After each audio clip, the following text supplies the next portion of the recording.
buli kintu ky'okola ng'olina Katonda kisobolera ddala okulaba omukisa. Isaaka n'asiga mu nsi eyo n'afuna mu mwaka ogwo emirundi 100 Mukama n'amuwa omukisa. Yono ashawa wano modulo eyava wano n'agenda ng'agenze kuba kyeyobweru n'atuuka e Dubai ngeri obwetaavu bw'okusiba enviiri. Omwaka ogwo n'apangisa ekifo w'ateeka bizinesi n'ateekayo saluuni. Kati ayina n'abakozi. Alinnya ennyonyi najja n'akola ku bwa Asha n'addayo. Bw'awulira sizoni n'agamba kaŋŋende mu sizoni y'ebireekaana bisirike. Akozeeko wiiki emu azzeeyo.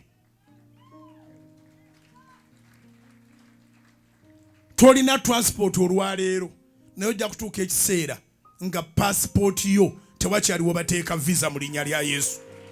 Zikubira eddala mu linnya lya Yesu ban'okukkiriza. Yasiga busizi birime. Gw'osobola okuba tosize birime. Ninawe olina obuntu butono bw'osuubudde.